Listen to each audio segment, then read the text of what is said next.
Mais qu'est-ce qu'elles vous demandent, les femmes? Plus d'égalité en Afrique? Plus d'accès à l'opportunité. Vous savez, on a un débat par rapport aux femmes, justement, qui est assez différent, je pense, que celui qui se tient en Europe. On ne parle pas en tant que tel d'égalité homme-femme, on parle d'égalité... Pour moi, c'est même une question de justice. Donc, comment est-ce qu'une petite fille peut aller à l'école au même titre que son frère?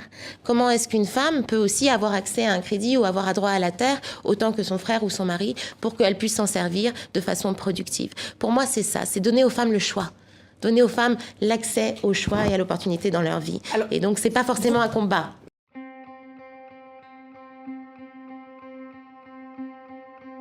Ces jeunes se retrouvent dans cette situation juste parce qu'ils ont tiré la mauvaise carte à la loterie de la naissance. Il n'y a pas de raison.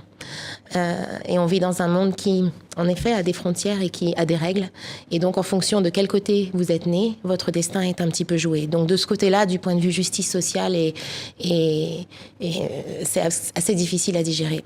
Et donc, beaucoup d'entre eux, justement, ont les mêmes réponses. Ils ont fui la pauvreté, le manque d'opportunités économiques et fuient vers un rêve ou un espoir d'une vie meilleure. Ce que beaucoup d'autres populations ont fait à d'autres périodes de l'histoire, dans d'autres directions.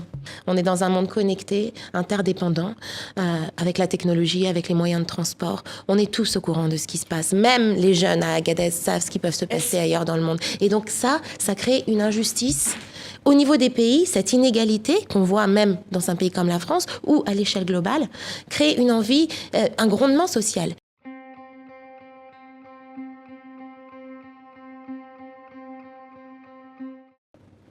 Il y a un vrai souci dans le monde du développement. Il nous manque un mécanisme pour pouvoir toucher directement les populations qui en ont le plus besoin.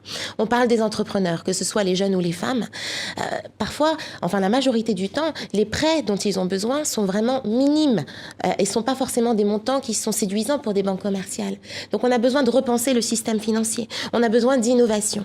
Et ça, on peut le définir avec des partenaires tels que la France ou tels que d'autres pays du monde. Pour moi, donc, c'est important qu'on garde ces liens, mais que on change le paradigme. Ce changement passe aussi par le changement des pays africains. Quand vous dites ça au président Macron, alors il écoute, vous dites qu'il est d'une grande curiosité intellectuelle, etc. Mais est-ce que vous avez le sentiment que ça aboutit à des choses concrètes? Oui, absolument. Et quoi, par exemple? Écoutez, depuis, en tout cas, ça fait 1 an que le président s'est exprimé à Ouagadougou, en donnant un petit peu les grands axes de ce qu'il désirait changer ou faire avec l'Afrique. Et quand on regarde par rapport à ses engagements, nous sommes aussi là pour justement suivre ces engagements, parler des perceptions sur le continent par rapport à ces engagements, comment ça avance, comment c'est ressenti, etc. Et je vois des choses qui avancent dans la bonne direction. Je vois l'Agence française de développement qui, en effet, travaille à 1000 accents sur l'entrepreneuriat.